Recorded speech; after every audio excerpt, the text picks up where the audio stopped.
Hey guys, welcome to government jobs Gyan YouTube channel. Guys, आज की इस वीडियो में हम बात करेंगे आईडीबीआई बैंक के new recruitment notification online form apply process के बारे में। जी हाँ दोस्तों, आईडीबीआई बैंक ने जूनियर असिस्टेंट मैनेजर जेएएम के 650 खाली पदों को भरने के लिए नोटिफिकेशन रिलीज किया है। यहाँ पर पीजीडीबीएफ 2025-26 के तहत आपकी ये भर्ती होगी।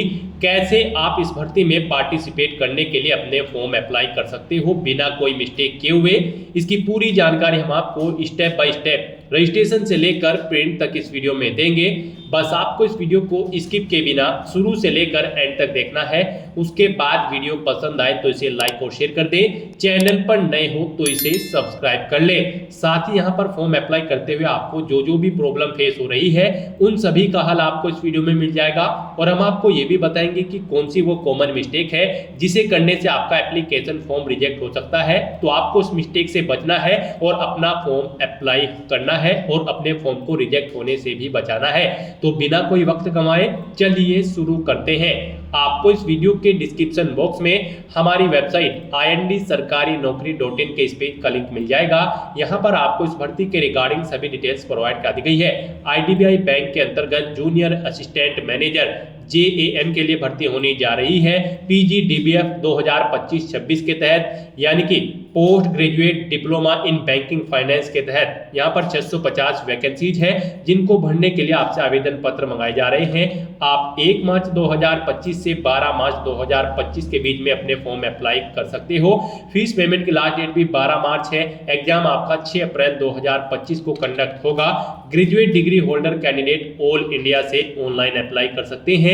अप्लाई करने के लिए आपको इस पेज को नीचे स्क्रॉल डाउन करना है, इंपोर्टेंट लिंक सेक्शन में आना है, ऑफिशियल नोटिफिकेशन पीडीएफ लिंक पर क्लिक करके इस भर्ती के नोटिफिकेशन को ओपन कर लेना है और इसमें से आपको पूरी डिटेल रीड कर लेनी है। जैसे कि यहाँ पर यह भर्ती पीजीडीबीएफ 2025-26 के तहत होने जा रही है जूनियर असिस्टेंट मैनेजर की पोस्ट के लिए, यानी कि जेएएम के लिए। यहाँ पर टोटल 650 वैकेंसीज है। Graduate degree holder candidate apply कर सकते हैं। आयु सीमा आपकी 20 से 25 साल के बीच में होनी चाहिए। यहाँ से किस कैटेगरी के लिए कितनी नंबर ऑफ वैकेंसीज है पूरी डिटेल आपको प्रोवाइड करा दी गई है। आप सभी डिटेल्स यहाँ से चेकआउट करें और फिर अपना फॉर्म अप्लाई कर ले। फॉर्म अप्लाई करने के लिए भी आपको हमारी वेबसाइट के इसी पेज पर ही अप्लाई ऑनलाइन का लिंक दिया गया है। जैसे ही आप इस लिंक पर क्लिक करेंगे तो आपके सामने यहाँ पर आईडीबीआई का ये ऑफिशियल पोर्टल ओपन होगा। गाइस, यहाँ पर अगर आपने पहले से रजिस्ट्रेशन कर रखा है तो आपको अपना रजिस्ट्रेशन नंबर एंटर करना है, अपना पासवर्ड एंटर करना है, ये सिक्योरिटी कोड यहाँ पर एंटर करना है और सबमिट बटन पर क्लिक करके अपने डैशबोर्ड में लॉगिन करके आपको अपना फॉर्म अप्लाई कर लेना है। और अगर आप यहाँ पर इस भर्ती के लिए फर्स्ट टाइम अप्लाई करने जा रहे हो तो सबसे पहले यहाँ पर आपको अपना रजिस्ट्रेशन करना होगा। उसके लिए आपको click here for new registration ये टैब दी गई है। आप इस टैब पर क्लिक करें, आपके सामने रजिस्ट्रेशन का फॉर्म ओपन हो जाएगा। यहाँ पर आकर सबसे पहले आपको अपना फर्स्ट नेम एंटर करना है, उसे एक बार फिर से एंटर करके कंफर्म कर लेना है। उसके बाद अगर आपका मिडिल नेम लास्ट नेम है तो एंटर करके उन्हें भी कंफर्म कर ले। फिर यहाँ पर आपको अपना मोबाइल नंबर एंटर करना है। उसके बाद आपको अपना मोबाइल नंबर एक बार फिर से एंटर करके कंफर्म कर लेना है। कोई अल्टरनेट कॉन्टैक्ट नंबर है तो वो आप एंटर कर दे, नहीं है तो इस कॉलम को खाली छोड़ दे। उसके बाद गाइस यहाँ पर आपको अपनी ईमेल आईडी एंटर करनी है। आपको अपनी ईमेल आईडी के शुरू के कैरेक्टर एंटर करने हैं और इस सेकंड कॉलम में से आपको अपना डोमेन सिलेक्ट कर लेना है आईडी का। फिर यहाँ पर आपको अपनी कंप्लीट ईमेल आईडी एंटर करनी है। उसके बाद यहाँ पर आपको ये कैप्चा कोड एंटर करना है और फिर आपको सेव एंड नेक्स्ट ऑप्शन पर क्लिक कर देना है। उसके बाद आपके सामने कुछ इस तरह से इंटरफेस ओपन होगा। यहाँ पर आपको एक रजिस्ट्रेशन नंबर और पासवर्ड प्रोवाइड करा दिया गया है। ये रजिस्ट्रेशन नंबर और पासवर्ड आपके रजिस्टर्ड मोबाइल नंबर और ईमेल आईडी पर भी सबमिट किए गए हैं। आपको इन्हें केयरफुली नोट डाउन करके रख लेना है फ्यूचर यूज के लिए। और यहाँ पर अब आपको अपना फोटो और सिग्नेचर अपलोड करने हैं। यहाँ पर आपको पहले अपना फोटो अपलोड करना है, फिर आपको अपना फोटो कैप्चर करना है। उसके लिए आपको गाइडलाइन दी गई है, guideline for scanning the photograph and signature. आप इस लिंक पर क्लिक करें। उसके बाद आपके सामने ये पीडीएफ ओपन होगी। यहाँ पर आपका फोटो 4.5 सेंटीमीटर इंटू 3.5 सेंटीमीटर में होना चाहिए, 20 केबी से 50 केबी के बीच में होना चाहिए, जेपीजी या फिर जेपीईजी फॉर्मेट में होना चाहिए। उसके बाद आपको अपना फोटो कैप्चर करना है। आप वेब कैमरा के थ्रू अपना फोटो कैप्चर कर सकते हैं या फिर यहाँ पर क्लिक हियर टू स्कैन इस ऑप्शन पर क्लिक करें। यहाँ पर ये क्यूआर कोड स्कैन करें और अपने फोन से इस क्यूआर कोड को स्कैन करने के बाद आप अपने फ़ोन से यहाँ पर अपना फ़ोटो कैप्चर कर दें। इसके लिए भी आपको कुछ चीज़ें ध्यान में रखनी है। जब आप अपना फ़ोटो यहाँ पर क्लिक करोगे, कैप्चर करोगे, तो उसका साइज छोटा नहीं होना चाहिए। कलर्ड सनग्लासेस आपके नहीं पहने हुए होने चाहिए और यहाँ पर फ़ोटो लेते समय आप जिस जगह पर फ़ोटो ले रहे हैं वहाँ पर प्रॉपर लाइट होनी चाहिए, नहीं तो आपका फ़ोटो यहाँ पर रिजेक्ट कर दिया जाएगा और आपका एप्लीकेशन फॉर्म भी रिजेक्ट कर दिया जाएगा। यहाँ पर सिग्नेचर की अगर बात करें तो सिग्नेचर आपके 140x60 पिक्सल में होने चाहिए। साइज इनका 10 KB से 20 KB के बीच में होना चाहिए और जेपीजी या फिर जेपीजी फॉर्मेट में आपके सिग्नेचर होने चाहिए।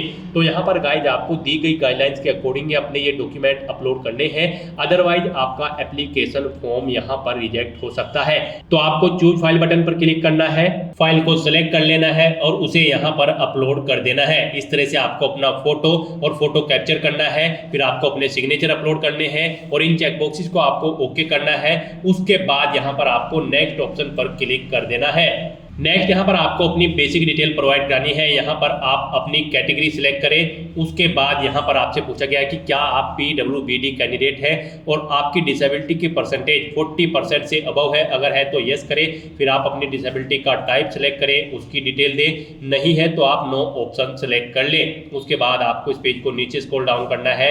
फिर यहाँ पर आपसे पूछा गया है कि क्या आप person with specified disability cover करते हैं अंडर दिस सेक्शन, अगर करते हैं तो यस करें, नहीं तो आप नो ऑप्शन सेलेक्ट करें। उसके बाद यहाँ पर आपको अपनी रिलीजन सेलेक्ट कर लेना है, आप किस रिलीजन से यहाँ पर बिलोंग करते हैं। और फिर यहाँ पर आपसे पूछा गया कि क्या आप 1984 के दंगे के मर्द फैमिली से बिलोंग करते हैं, अगर करते हैं तो यस करें, नहीं तो नो ऑप्शन सेलेक्ट करें। उसके बाद आपसे पूछा गया है कि क्या आप माइनॉरिटी कम्युनिटी के अंतर्गत आते हैं, अगर आते हैं तो यस करें, नहीं तो नो ऑप्शन सेलेक्ट करें। क्या आप एक्स सर्विसमैन हैं, अगर है तो यस करें, उसकी डिटेल दें, नहीं तो नो ऑप्शन सेलेक्ट कर ले। फिर यहाँ पर आपको अपना डोमिसाइल डिस्ट्रिक्ट एंटर कर देना है, फिर आपको अपना स्टेट सिलेक्ट कर लेना है, फिर यहाँ पर आपको अपनी नेशनलिटी सिलेक्ट कर लेनी है। फिर यहाँ पर आपसे पूछा गया कि क्या आपको कभी किसी रिक्रूटमेंट से यहाँ पर रिस्ट्रिक्टेड किया गया है, अगर किया गया है तो यस करें, नहीं तो नो ऑप्शन सेलेक्ट करें। उसके बाद यहाँ पर आपको अपना एग्जामिनेशन स्टेट सिलेक्ट कर लेना है, किस स्टेट में आप एग्जाम में पार्टिसिपेट करना चाहते हैं, फिर उस स्टेट की सिटी आपको सिलेक्ट कर लेनी है।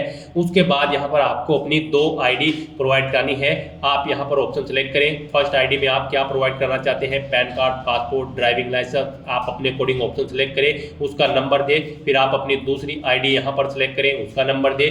फिर यहाँ पर आपको अपनी डेट ऑफ बर्थ सिलेक्ट करनी है। उसके बाद यहाँ पर आपको अपना जेंडर सिलेक्ट करना है। फिर आपसे पूछा गया कि क्या आप जुड़वा भाई बहन हैं, अगर है तो यस करें, उनका जेंडर दें और नाम दें, नहीं है तो आप नो ऑप्शन सिलेक्ट कर लें। उसके बाद आपको अपना मैरिटल स्टेटस बताना है। फिर यहाँ पर आपको अपने फादर का नाम एंटर करना है, फिर यहाँ पर आपको अपनी मदर का नाम एंटर करना है। उसके बाद यहाँ पर आपको अपना कोरोस्पोंडेंस एड्रेस एंटर करना है, फिर आपको अपना परमानेंट एड्रेस एंटर करना है। और अगर आपका परमानेंट एड्रेस आपके कोरोस्पोंडेंस एड्रेस के अकॉर्डिंग सेम है तो आप इस चेकबॉक्स को ओके कर दें, ऑटोमेटिकली आपका परमानेंट एड्रेस आपके कोरोस्पोंडेंस एड्रेस के अकॉर्डिंग फिल हो जाएगा। फिर यहाँ पर आप अपना GST इनवॉइसिंग एड्रेस सेलेक्ट करें, किस एड्रेस पर आप प्रोजेक्ट में कम्युनिकेट करना चाहते हैं। उसके बाद आपको आपकी कैटेगरी के अकॉर्डिंग एप्लीकेशन फीस का अमाउंट यहाँ पर शो कर दिया जाएगा। इस तरह से सभी डिटेल्स फिल करने के बाद आपको वैलिडेट योर डिटेल ऑप्शन पर क्लिक करना है, अपनी इन सभी डिटेल्स को वैलिडेट कर लेना है और फिर आपको सेव एंड नेक्स्ट ऑप्शन पर क्लिक कर देना है। नेक्स्ट यहाँ पर आपको अपनी क्वालिफिकेशन की डिटेल प्रोवाइड करनी है। गाइस यहाँ पर IDBI बैंक की जूनियर असिस्टेंट मैनेजर JAM की इस भर्ती पर अप्लाई करने के लिए आपके पास ग्रेजुएट डिग्री होनी जरूरी है किसी रिलेवेंट डिसिप्लिन के अंतर्गत किसी वेल रिकॉग्नाइज्ड यूनिवर्सिटी से। तो यहाँ पर अब आपको अपनी क्वालिफिकेशन की डिटेल देनी है। सबसे पहले यहाँ पर आप कॉलेज का नाम दें जिस कॉलेज से आपने अपनी ग्रेजुएशन कंप्लीट की है, फिर यूनिवर्सिटी का नाम दें जिससे वो एफिलिएटेड है या फिर यूनिवर्सिटी। फिर उसके बाद यहाँ पर आपको स्ट्रीम सेलेक्ट करनी है या सब्जेक्ट जिसमें आपने अपनी ग्रेजुएशन कंप्लीट की है। उसके बाद यहाँ पर एपियर्ड हो या पास आउट हो, final year appeared candidate graduation में वो भी यहाँ पर इस भर्ती में पार्टिसिपेट करने के लिए एलिजिबल है। एपियर्ड है तो फिर एपियर्ड ऑप्शन सेलेक्ट करें और पास आउट हो चुके हैं तो आप पास ऑप्शन सेलेक्ट कर लें। उसके बाद यहाँ पर आपने कब पास आउट की है वो यहाँ पर आप डेट सेलेक्ट कर लें, फिर आपने कितने % मार्क्स ऑब्टेन किए हैं वो आप एंटर कर दें। फिर यहाँ पर आप अपनी क्लास या ग्रेड बताएं, फर्स्ट क्लास है या सेकंड क्लास, ऑप्शन सेलेक्ट करें। फिर यहाँ पर अगर आपने जैसे बीटेक या फिर बी की डिग्री कर रखी है तो यहाँ पर आप अपने सेमेस्टर वाइज मार्क्स की डिटेल दे, जैसे कि फर्स्ट ईयर में यहाँ पर आपने कितने मार्क्स ऑब्टेन किए हैं, फिर यहाँ पर वो एंटर करें टोटल मार्क्स कितने थे जिसमें से ये मार्क्स आपने ऑब्टेन किए हैं वो आप एंटर करें। सेकंड सेमेस्टर में आपने कितने मार्क्स ऑब्टेन किए हैं, टोटल कितने मार्क्स थे। थर्ड सेकंड ईयर में फिर आपको सेकंड ईयर की डिटेल देनी है, थर्ड ईयर की अपनी ग्रेजुएशन की। ऐसे ही यहाँ पर आप अपनी नॉर्मली ग्रेजुएशन की डिटेल भी फर्स्ट सेकंड थर्ड ईयर या फोर्थ ईयर की प्रोवाइड कर सकते हैं। सेमेस्टर वाइज अगर आपका रिजल्ट आया है तो उनकी डिटेल आप सेमेस्टर वाइज यहाँ पर प्रोवाइड करा सकते हैं। इनके अकॉर्डिंग यहाँ पर आपकी मार्क्स कैलकुलेट हो जाएंगे और परसेंटेज आपकी कैलकुलेट हो जाएगी। उसके बाद आपको इस पेज को नीचे स्क्रॉल डाउन करना है। फिर अगर आपने पोस्ट ग्रेजुएशन कर रखी है तो उसकी डिटेल भी आप सेम ऐसे ही प्रोवाइड करा सकते हैं। कोई प्रोफेशनल क्वालिफिकेशन है उसकी डिटेल दे, कोई अन्य है तो उसकी डिटेल आप प्रोवाइड करा सकते हैं। फिर यहाँ पर आपसे पूछा गया कि क्या आपको कंप्यूटर की नॉलेज है, तो यहाँ पर आपको येस ऑप्शन सेलेक्ट करना है। फिर आपको क्या नॉलेज है वो यहाँ पर आपको एंटर कर देनी है, बेसिक नॉलेज है या फिर एडवांस नॉलेज है, आप यहाँ पर एंटर कर दें। उसके बाद यहाँ पर आपको अपने वर्क एक्सपीरियंस की डिटेल देनी है। अगर आपको एक्सपीरियंस है नहीं है तो इस कॉलम को खाली छोड़ दें। एक्सपीरियंस की डिटेल अगर आपको देनी है तो यहाँ पर आप सबसे पहले अपना नाम एंटर करें, डेजिग्नेशन दें, किस डेजिग्नेशन पर आप कार्यरत थे, कब से कब तक आपने कार्य किया है यानी कि जॉब की है वो डेट आप यहाँ पर सिलेक्ट करें। नेचर ऑफ ड्यूटी दे, अगर जॉब छोड़ चुके हैं उसे छोड़ने का कारण दे। इन डेट्स के अकॉर्डिंग यहाँ पर आपके एक्सपीरियंस के डे मंथ और ईयर कैलकुलेट होकर आ जाएंगे। आपको एक से ज्यादा जगह वर्किंग एक्सपीरियंस है तो आप ऐड मोर रो पर क्लिक करें, एक सेम रो ऐसी ही और ऐड हो जाएगी, उसमें आप अपने एक्सपीरियंस की डिटेल दे सकते हैं। फिर यहाँ पर आपको अपनी लैंग्वेज की डिटेल देनी है। यहाँ पर आपको हिंदी लैंग्वेज आनी जरूरी है, इसे रीड राइट और स्पीक आना आपको जरूरी है।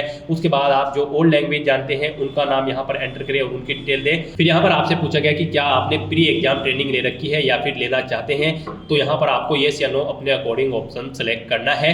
इस तरह से अपनी सभी डिटेल्स फिल करने के बाद अब आपको वैलिडेट योर डिटेल इस ऑप्शन पर क्लिक करना है, अपनी इन सभी डिटेल्स को वैलिडेट कर लेना है और फिर आपको सेव एंड नेक्स्ट ऑप्शन पर क्लिक कर देना है। उसके बाद पीछे आपने जो डिटेल प्रोवाइड कराई है उसका पूरा प्रीव्यू आपको शो कर दिया गया है। आप सभी डिटेल्स केयरफुली चेकआउट करें, पेज को नीचे स्क्रॉल डाउन करें, कहीं पर कोई मिस्टेक है तो आप बैक बटन पर क्लिक करके एडिट कर ले, नहीं तो आप इस चेकबॉक्स को ओके करें और फिर यहाँ पर आप कंप्लीट रजिस्ट्रेशन इस ऑप्शन पर क्लिक कर दें। नेक्स्ट यहाँ पर आपको अपने डॉक्यूमेंट अपलोड करने हैं। यहाँ पर आपको अपना लेफ्ट थंब इंप्रेशन और hand written declaration document upload करना है। यहाँ पर इनके लिए भी आपको गाइडलाइन दी गई है, आप गाइडलाइन फॉर डॉक्यूमेंट अपलोड इस लिंक पर क्लिक करें, ये पीडीएफ ओपन होगी। यहाँ पर आपका जो थंब इंप्रेशन है वो 20 KB से 50 KB के बीच में होना चाहिए, 3 सेंटीमीटर इंटू 3 सेंटीमीटर इसकी विड्थ और हाइट होनी चाहिए और हैंड रिटन डिक्लेरेशन डॉक्यूमेंट आपका 50 KB से 100 KB के बीच में होना चाहिए। यहाँ पर इसकी डायमेंशन 800 इंटू 400 पिक्सल में होनी चाहिए। ये यहाँ पर जेपीजी या फिर जेपीईजी फॉर्मेट में आपके डॉक्यूमेंट होने चाहिए।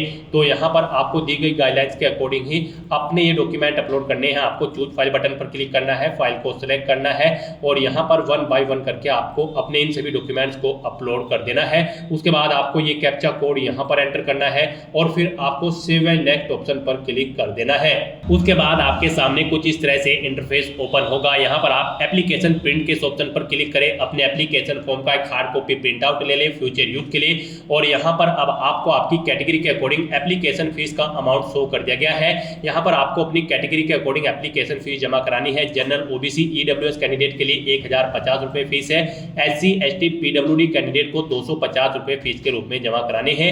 ये फीस का अमाउंट आप debit card, credit card, net banking, UPI या फिर वॉलेट कैश कार्ड के थ्रू जमा करा सकते हो। तो यहाँ पर अब आपको अपना फीस पेमेंट करना है। उससे पहले यहाँ पर आपको यहाँ पर ये कैप्चा कोड एंटर करना है और फिर आपको सबमिट बटन पर क्लिक कर देना है।